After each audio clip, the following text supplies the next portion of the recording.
sendiri bang, ini kan lagi pengajuan. Kasasinya ini kita mirsa nih. Iya, pengajuan kasasi bang. Kemarin TPPU terbukti, sekarang mengajukan kasasi bang. Dari sudut pandang hukum, kalau mereka bilang masih bisa bebas ya bang, masih bisa bebas bang. Pikiran mereka? Iya. Kan boleh mereka pikiran seperti itu. Tapi kan ini bang kemarin dalam banding ternyata malah naik dari 4 tahun jadi 6 tahun. Iya. Udah gitu TPPU-nya terbukti. Dalam kasasi ini peluang untuk atau hukumannya menetapkan putusan PN atau malah judi bertambah itu gimana sih bang? Semua peluang ada. Semua peluang ada. Baik peluang dilepas, baik peluang diperberat, baik peluang diperingan itu selalu ada ya. Tinggal berapa besar peluangnya, yaitu kan tadi. Nah, peluang dilepas itu peluangnya kecil sekali, paling 5%. Peluang diperberat itu lumayan besar. Peluang diperingan di bawahnya peluang diperberat gitu. Udah itu aja peluangnya. Begitu. Karena ketika kita ngajukan kasasi hanya itu dilepas, diringankan atau diperberat. Tapi kalau kita mengajukan peninjauan kembali, dilepas, diperingan atau dibebaskan. Ya, jadi itu tadi dilepas dari jerat hukum, dibebaskan karena tidak terbukti segala macam kan. Kemudian diperingan. Nah, itu dari posisi PK tapi ya bang ya? Itu kalau PK.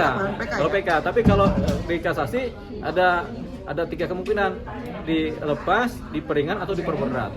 Bang, saya masih bingung gini, mungkin juga banyak yang bingung. Hukum putusannya 4 tahun, banding naik, TPPU-nya masuk jadi 6 tahun. Ini hukumnya yang dimaksud dengan kumulatif seperti apa? Karena kan kalau kita ancaman hukuman dari TPPU kan 20 tahun, Bang. Iya. Ya, itu artinya tetap kumulatif tuh jadinya 20 tahun tetap. Tapi kemudian nggak semua ancaman hukuman 20 tahun itu dilaksanakan, paling cuma 2 tahun, 3 tahun, begitu. Nah, itu yang disebut kumulatif itu, ya tambahlah TPPU 2 tahun, tambah lagi ini pencemaran nama baik 1 tahun, tambah lagi 2 tahun setengah atau 3 tahun. Jadi itu kumulatif putusan, gitu, bukan kumulatif ancaman hukuman. Oke, berarti kalau ketika banding kasasi nanti tidak menutup kemungkinan bisa diangkat lebih dari itu ya, Bang? Bisa, karena kan ancaman hukuman maksimal 20 tahun. 20 tahun kalau diputus 15 tahun kan sama aja, berat.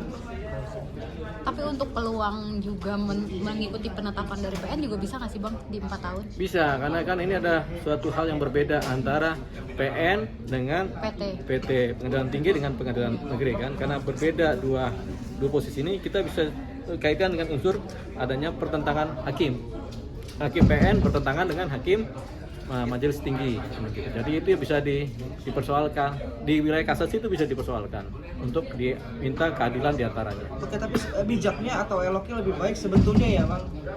Ini kan udah cukup bagus ya, 6 tahun ya. Nah, cukup bagus tuh 4 tahun setengah kemarin tuh. Cuman kan namanya coba-coba kan. Nah, judi hukum kan begitu ya, coba-coba dulu deh, nanti banding siapa tahu. Dalam hal ini dirugikan nggak sih bang jadinya? Ini kita udah nih Iya. dirugikan. Ini yang tidak bisa fighting pengacara atau memang? Ya, ini namanya Langkahnya yang nasib putusan gitu. Pengacara sih berusaha, semua pengacara pasti berusaha kan, berusaha masih ngasih masukan kan. Jadi ada satu posisi yang kadang-kadang belangsak ya, blunder namanya. Misalnya kasusnya Iklim Hakim, udah diputus percobaan, ya kan, diputus bersalah dengan percobaan. Artinya kan nggak bisa dia nggak bakal masuk penjara kan. Itu tuh paling maksimal tuh. Artinya ada kesalahan tapi udahlah masih bisa dimaafkan.